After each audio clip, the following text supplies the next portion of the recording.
Peter was only 18 years old when he had a significant car accident while travelling to work in 1979. He sustained a significant brain injury and would need carers for the rest of his life.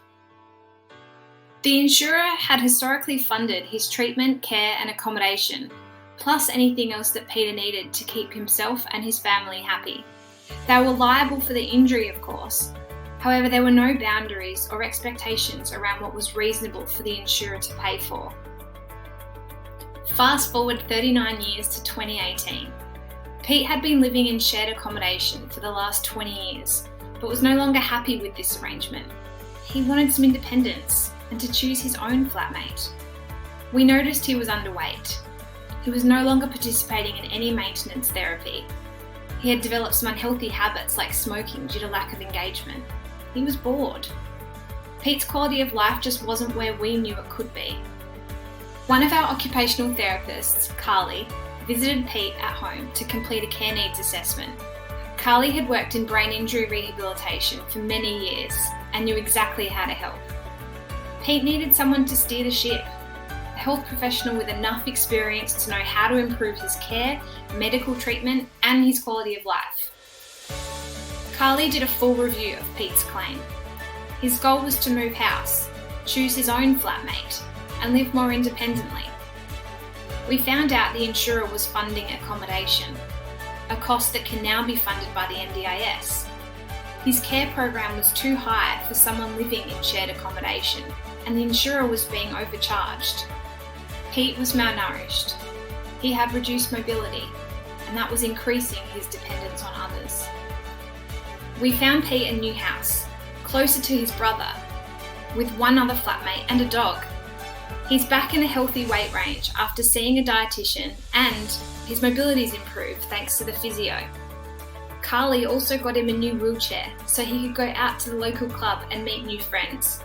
His care need has reduced, he started participating in life, and he's got a smile on his face again. Financially, Pete's claim was a huge cost to the insurer, and we wanted to break this down a little more. Approximately $500,000 each year was spent on accommodation, care, and some treatment expenses.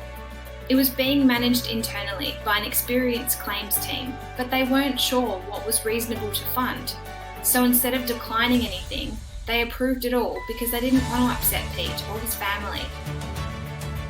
With the care review and engaging the NDIS for accommodation and leisure activities, we saved the insurer over $115,000 per year. For the next 8 years of Pete's life expectancy, that's a saving of $920,000. There's no denying it. It was a big job. It took us nearly 4 years to make this happen. After 43 years of ingrained processes and approximately 200 hours of our time, it cost the insurer around $40,000. We'd consider this a pretty good return on investment. Retrospectively, if we were engaged only 5 years earlier, we would have saved an additional $575,000 to the insurer. If we were involved even 20 years ago to set the expectations and ensure the correct funding channels were in place and government resources were engaged, imagine the difference we could have made. This is not just about money. It certainly wasn't our driver. This was largely about quality of life for Pete and ensuring he had the right supports around him to achieve the goals he had for himself. We think his smile says it all, but we'll let you be the judge. If you'd like to talk about how we may be able to make an impact on severely injured workers, please don't hesitate to give us a call. We're here for you, and we're better together.